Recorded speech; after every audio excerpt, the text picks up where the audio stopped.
Soy Akane de Ramón González y estás escuchando C de Crimen.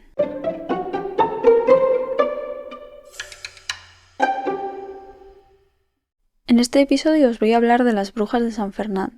Raquel e Iria asesinaron a su compañera de clase o amiga, Clara. Esto ocurrió el 27 de mayo del 2000, apenas pasaron 2 meses del asesinato de la Katana que estaba sucediendo esto. Sucedió en San Fernando, un pueblo gaditano, y con ellas se estrenó realmente la nueva ley del menor. Todo comienza a las 8:30 cuando llega una denuncia de una desaparición. Era un padre bastante nervioso que denunciaba que no había visto a su hija, que había desaparecido, y que era muy raro porque su hija Clara era una persona muy responsable, no se solía fugar ni salir de fiesta, respetaba los horarios, entonces era muy raro. De seguido, a las 10 se informa de que ha aparecido en un descampado un cuerpo que no saben muy bien cómo identificarlo porque estaba bastante desfigurado. El caso es que la policía se encuentra el cadáver y al comprobar el cuerpo ven que es una chica joven, adolescente, con signos claros de violencia, apuñaladas. Entonces rápidamente llegan a unir los cabos y dicen que seguramente la persona que han encontrado muerta en ese descampado sea la que había desaparecido, que su padre decía que había desaparecido. Según el forense, por el estado del cadáver podría haber sido cualquiera, la verdad. Había mucha violencia y era difícil saber o reconocer esa persona. Lo que no había era signo de violencia sexual, es decir, no había signo de que esa persona hubiera sido violada. Se llegó en un principio a una conclusión, que más tarde veremos que es errónea, de que el asesino probablemente había sido un varón, por la fuerza y la violencia que se encontraba en el cuerpo. La policía lo que hizo fue separarse en distintos grupos e ir a distintos sitios a realizar una investigación bastante completa buscando en distintas fuentes y recabar información. El novio de Clara, quien más tarde se descubrió que era la que habían encontrado en el descampado, dijo que la noche anterior había quedado con Clara, con la víctima, pero que ésta le dijo que no podía al final, que había quedado con sus amigas, ya que hacía bastante que no se hablaba con ellas y era una oportunidad pues igual para charlar lo que tenían que terminar o lo que fuera que se había quedado sin hablar y separar caminos o volver a unir los caminos con ellas. Y por eso no quedó finalmente con el novio. Lo raro era que el novio vio a las personas, a las 2 amigas con las que se suponía que había quedado Clara esa noche. Y las vio sin Clara, felices, bebiendo, tranquilas. Entonces se quedó algo extrañado. Pero les preguntó y dijo que sí, que habían quedado, pero que al final ni se habían visto, que Clara las había dejado plantadas y se había preferido quedar en casa o salir por ahí, lo que fuera. No le dio muchas más vueltas, al final pues oye, igual Clara no había querido salir finalmente y se había quedado en casa y no pasaba nada. Y se fue, pensando que Clara pues eso estaría en otro sitio, que no pasaba nada. Lo que sí que destacó es que él vio que Iria y Raquel tenían la ropa bastante sucia, pero era de noche y tampoco vio mucho más allá, o sea, no pudo descifrar si eso era barro, era sangre o bebida que se les había caído encima. Por lo tanto, en este punto la policía ya sabe que hubo 2 personas que la vieron por última vez con vida o que se supone que la vieron con vida esa última vez, y esas eran Iria y Raquel. Iria, Raquel y Clara eran las 3 amigas. Ellas eran muy felices, eran distintas, se creían un poco especiales, contestatarias, rebeldes. En general iban en contra un poco de lo convencional. Según iban convirtiéndose en adultas y iban sumando años, sus vidas iban tomando caminos distintos. Iria y Raquel seguían siendo muy amigas, pero Clara había tomado otros pasos. Para que os hagáis una idea de cómo eran estas 3 personas, vamos a mirar un poco en su vida. Clara se dice que era muy inteligente, siempre estaba sacando buenas notas, que era muy buena, era muy feliz, se la veía bastante madura, fácil de tratar, extrovertida, era un poco líder, pero también se dejaba manejar un poco por Iria y Raquel. Ella tenía 16 años y tenía pareja en ese entonces y ese era también un poco el punto por el que se había separado un poco de Iria y Raquel, aparte de otras cosas que vamos a ir viendo poco a poco. El caso es que ya no salía tanto con Iria y Raquel. Iria se dice que, era la inteligencia en la sombra. Era la que pensaba, tenía ideas, tenía un carácter muy fuerte y sobre todo sabía un poco cómo manejar a las personas a su antojo. Raquel era más simple, se dejaba llevar por ella, se dejaba mandar, era un poco como la rueda que hacía un poco girar todo. Iria tenía 16 y Raquel 17. Es cierto que al principio de todo eran Raquel y Clara las amigas y luego se metió Iria y parece que, Iria las fue igual moviendo un poco, sobre todo a Raquel, y empezaron a vestir un poco más góticas, más oscuro. Aparte, además de vestir así un poco más gótico, también empezaron a tener interés en otras cosas que igual no eran tan habituales, como el esoterismo, leían mucho novelas de horror, de gore.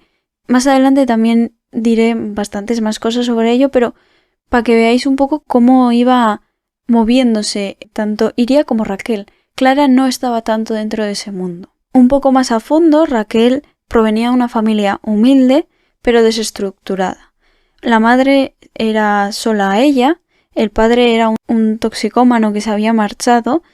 Cuando Raquel tenía 14 años, el padre volvió a casa y ella empezó a cambiar bastante. Se la veía más ansiosa, más dependiente, un poco incluso sádica en algunos momentos. Llega a ser incluso atendida por los servicios sociales en varias ocasiones.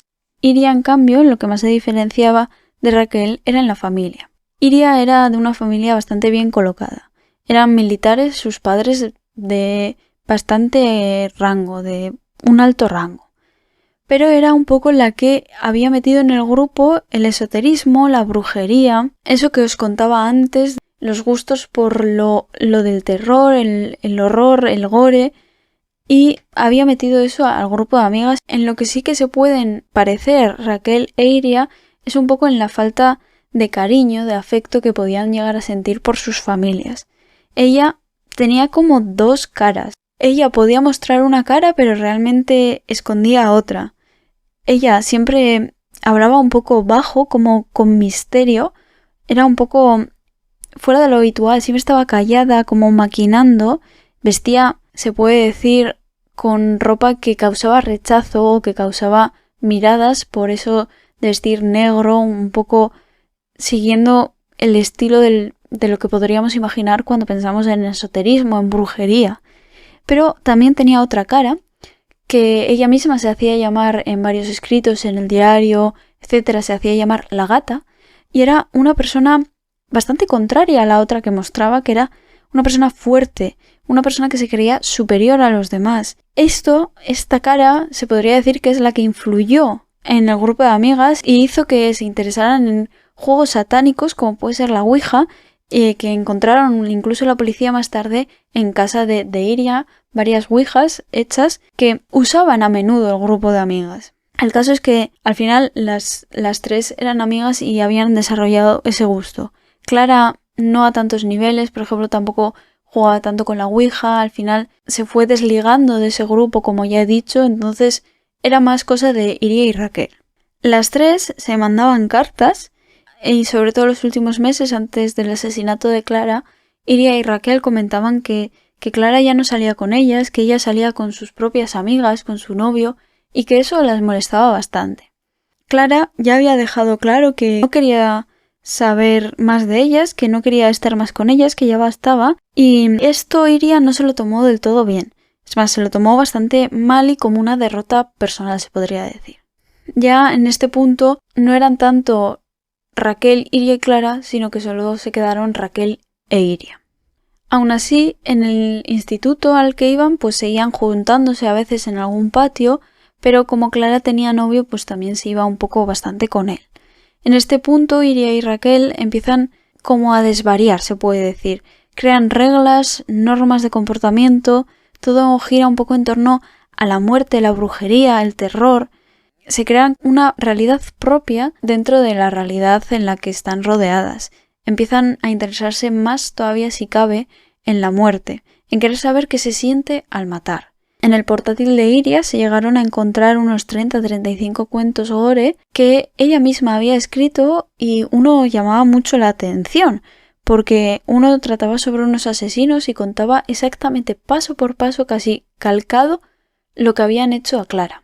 El cuento era que se descubría que 4 jóvenes amigas con gusto sobre la brujería, el esoterismo, una abandonaba el grupo y las otras 3 decidían matarla. Las últimas líneas describen cómo la policía estaba en casa de unas y la otra le decía que tranquila, que no iba a pasar nada, porque eran menores y además decían tenemos una enfermedad que es la psicopatía y entonces no nos van a poder hacer nada. Esto se descubrió que Iria lo escribió 3 meses antes del asesinato de Clara. Da un poco de miedo, un poco de impresión porque al final es justo lo que ocurrió con Clara. El caso es que aparte de esta prueba, se podría decir, encontraron muchas más que indicaba que todo estaba planeado. No era un trastorno mental como parecía en decir el cuento, sino que había una investigación bastante profunda hecha por Iria y Raquel sobre cómo iban a hacer esto, qué excusas iban a poner, qué consecuencias iba a tener. Todo estaba muy bien planeado. El caso es que cuando registraron las casas habían encontrado recortes que hablaba sobre la ley del menor. Como ya os dije en el episodio pasado, la ley del menor se instauró por esas fechas y entonces era algo bastante nuevo, que decía que los menores de 18 hasta los 14 no podían ingresar en prisión y que iban a ir a un centro de menores con máxima condena de 6 como mucho 8 años. Entonces estaban investigando y ponía que habían subrayado qué era la ley del menor, cuánto era el máximo de condena que podían cumplir. Entonces estaban bastante informadas sobre las consecuencias que iban a tener. La policía, cuando ya descubre realmente que son ellas, es cuando va a la casa y descubren estas cosas, pero si echan la vista atrás al primer punto que entraron a casa de ellas, recuerdan que primero fueron a la casa de Raquel, la primera familia a la que fueron a llamar a la puerta, y era conocida por el policía justo que estaba investigando la desaparición y posterior asesinato de Clara, porque los padres manejaban drogas, consumo y entonces eran conocidos por la policía. Raquel pide que a ver si se puede cambiar en ese momento que llega la policía y justo cuando sale del baño la policía se fija que anda con una maceta que está justo en el baño y se quedan con ese detalle. Más tarde tendrá sentido. Cuando llegan a donde Iria, esta tenía un gran corte en el brazo.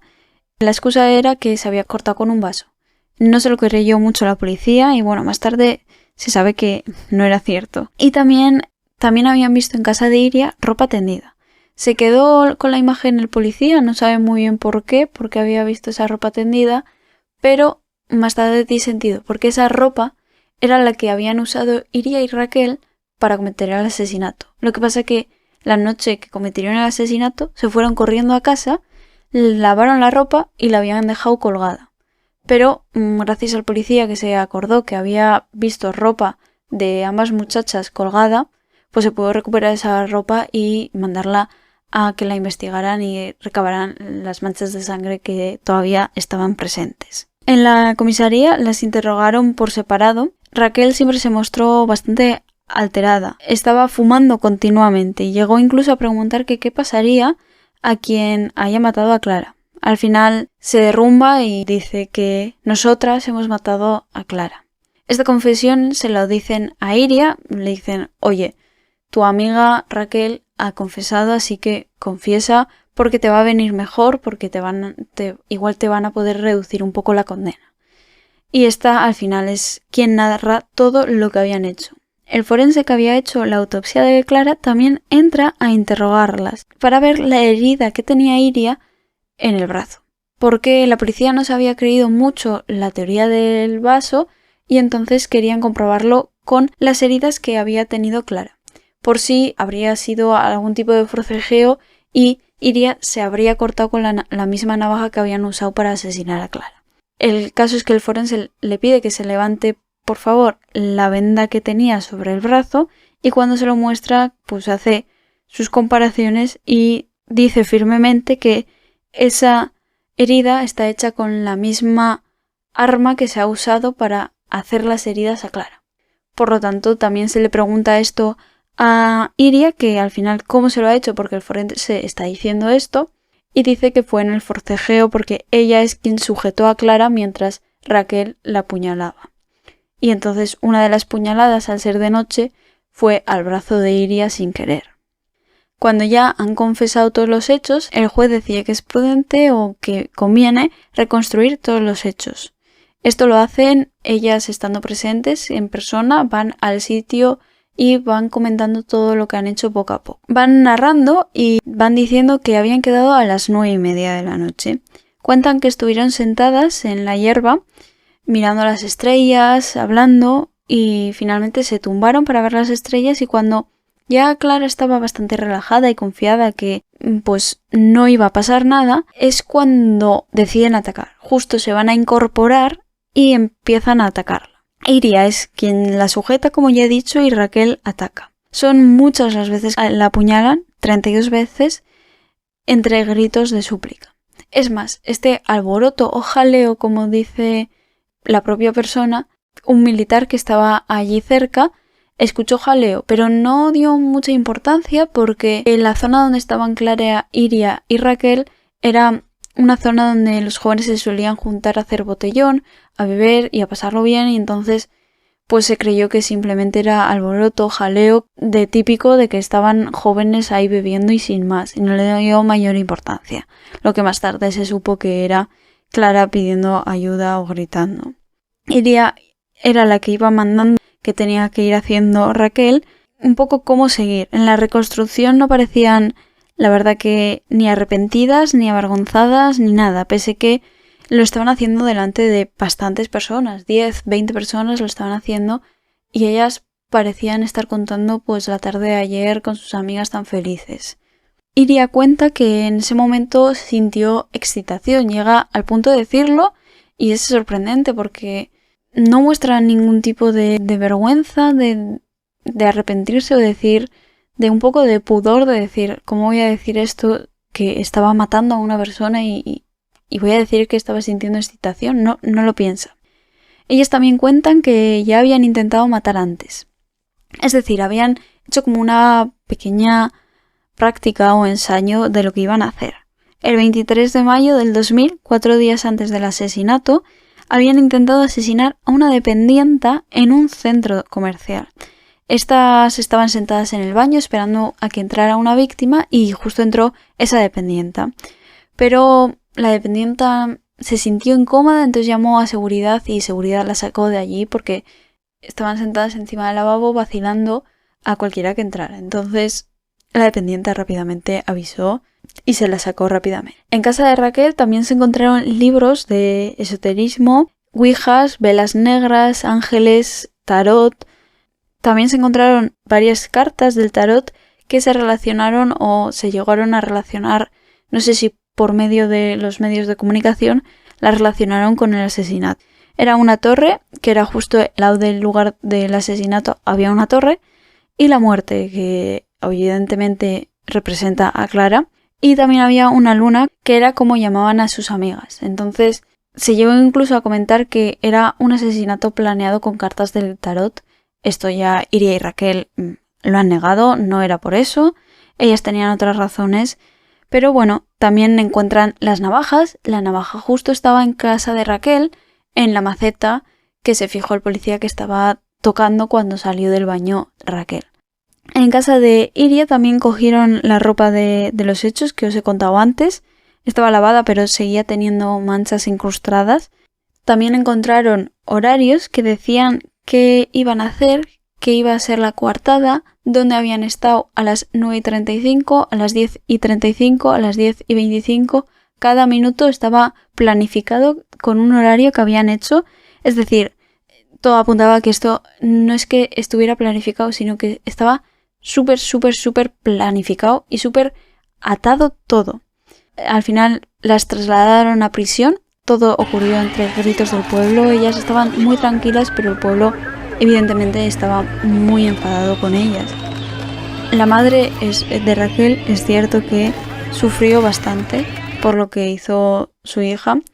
Recibió un acoso tremendo por parte del pueblo, con pintadas, pinchazos en las ruedas, gritos, insultos, amenazas. Es decir, hubo mucho movimiento social para pedir la modificación, incluso el retraso de la ley del menor, ya que era un caso que que había trastocado a un pueblo entero, y ya no solo a un pueblo, sino a un país. Todo España se volcó con Clara. En el calabozo se ha dicho por los guardias del calabozo, donde estaban incluso en el en el furgón del traspaso del calabozo a prisión, que Iria y Raquel no pararon de cantar en todo ese momento. Algo que quien lo relata con sorpresa y con un poco de incredulidad. ¿Cómo puedes estar cantando cuando hace apenas horas has asesinado a quien se supone que era tu amiga? Finalmente, no hay un motivo claro por el cual han asesinado a Clara, pero ellas dicen que querían ver lo que se sentía. Tenían muchísima curiosidad por ver qué era, creían que era algo que les iba a gustar, les llamaba la atención y querían probarlo, y además querían tener su fama. Y evidentemente ellas consiguieron estar en el pedestal que ellas esperaban. Todo el mundo estaba mirándolas, todo el mundo las conocía. Ellas en prisión se comportaron de forma muy agresiva, eran muy respetadas. Personas que igual tenían sus 50, 60 años agachaban la cabeza cuando ellas pasaban, porque al final no sé qué llegaron a hacer en prisión, pero se ve que eran muy, muy respetadas. Finalmente las condenan a 8 años de internamiento en un centro de menores y 5 de libertad vigilada el 21 de marzo del 2001, casi un año después de haber cometido el asesinato. Las condenan por ser culpables de asesinato y conspiración de asesinato. De los 8 años cumplieron 6 y han estado en libertad desde el 2006. En el pueblo de San Fernando hicieron un monumento de un unicornio en memoria a Clara. Clara siempre le gustaban y siempre dibujaba unicornios. También en el instituto donde iba Clara se ha celebrado durante muchos años, no sé si se sigue celebrando, pero se ha celebrado el Día de la Amistad para recordar a Clara. Incluso hay una biblioteca que lleva su nombre. Es un hecho que no se olvida. Actualmente Raquel tiene unos 40 años, Iria también, y estudió psicología. Hace unos años Iria volvió a salir en las noticias porque se supo que estaba trabajando en un colegio inglés con menores y niños, y bueno, a pesar de que se descubrió cuando el contrato ya estaba finalizado, se hizo irónico en los medios de comunicación tanto del país donde estaba como en España.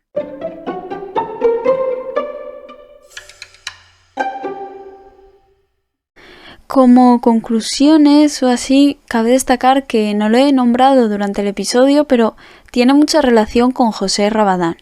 Ellas admiraban a José Rabadán, como os acordaréis en el episodio pasado hablamos del asesino de la katana, José, y ellas llegaron a enviar cartas a José Rabadán. No sé si lo llegué a mencionar en el capítulo anterior, pero José recibió una carta diciendo que decía que eran 2 niñas, 2 adolescentes que inspiradas por él y por su valentía iban a asesinar a su amiga. El caso es que José intentó parar esto y responder a la carta, pero era demasiado tarde. Justo el día que recibió y pudo responder a la carta, habían ya cometido el asesinato y se había saltado a todas las cadenas de televisión. El caso es que, bueno, se puede ver a qué tipo de persona en ese momento admiraban Iria y Raquel, a un asesino. Con este hecho, con estas 2 chicas, era la primera vez que se aplicaba la ley del menor. Por eso igual también hubo tanto revuelo en la sociedad diciendo que no querían que se aplicara la ley del menor, que retrasaran su puesta en marcha o que la cancelaran, que no querían. El caso es que no consiguieron nada, pero el pueblo lo intentó, obviamente. Aún así, bueno, también cabe destacar que se les dio la pena máxima que existe para un menor, 8 años de internamiento. Aún así, la verdad que el padre ha luchado mucho, el padre de Clara, porque también se descubrió que en el 2002 recibieron el primer permiso, una de ellas, y esto también volvió a causar mucho revuelo y a volver a salir en televisión el asesinato.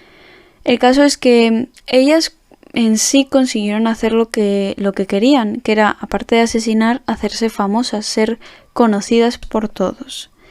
no han dado ningún tipo de declaración actualmente ni cuando salieron, ya que salieron y se fueron enseguida a otro sitio, no volvieron a San Fernando. Lo que queda claro de este asesinato es que primeramente medio engaño, porque convencieron a Clara de que simplemente iban a hablar, de que no iban a hacer nada. También cabe alevosía en este asesinato. No ensañamiento, pero sí alevosía, ya que dicen que, aparte de mediar engaño, ellas esperaron a la noche, a que estuviera oscuro, a que estuviera tranquila, a que no pudiera defenderse para atacarla. Y eso es básicamente lo que es alevosía. Lo que choca igual un poco de este asesinato es que está muy muy planeado. Es un asesinato que han pensado cada detalle. No lo han ejecutado muy bien, la verdad, pero estaba pensado. Los horarios, las coartadas, lo que iban a decir, la premeditación que le han puesto a esto es sorprendente. Además es que también han actuado con mucha frialdad, porque después de cometer el asesinato, igual lo lógico hubiera sido quedarse en shock, no saber cómo actuar, quedarse un poco sorprendidas de hemos matado a una persona. Pero no, ellas se ciñeron perfectamente al horario que habían hecho y fueron a casa, limpiaron la ropa y se fueron de fiesta otra vez, que es cuando justo el novio de Clara las vio. Entonces es bastante sorprendente. Igual de sorprendente es lo que declaraba el soldado que oyó el jaleo, porque se dice, algunos medios de comunicación hicieron eco que oyó una frase que era algo parecido a ¿me habéis traído aquí para matarme? Entonces, oír eso y no hacer nada parece algo bastante sorprendente, pero bueno, él mismo cuenta que ahí suele haber mucho jaleo, mucho movimiento, porque al final es un punto de encuentro de jóvenes que van a beber, a hacer botellón. Aún así, bueno, a mí me sorprende al menos el no haber hecho nada. Y al final vuelvo a lo mismo, ellas han conseguido lo que querían en su momento, ahora supongo que espero que hayan cambiado de idea y que no quieran volver a hacer esto, pero lo consiguieron porque tampoco se molestaron mucho en esconder el cadáver, ellas querían que lo encontraran, ellas querían salir en televisión y eso 100% lo han conseguido, incluso 20 años después se sigue hablando. A mí lo que me sorprende finalmente es la frialdad, el poco tacto y la poca conciencia o arrepentimiento que llegan a mostrar. Ahora sí, doy por finalizado el episodio. Antes de nada quería deciros que muchísimas gracias por el recibimiento que estáis dando a los últimos capítulos. La verdad que lo agradezco muchísimo. Espero que os esté gustando y hasta el próximo episodio. Espero veros muy pronto otra vez.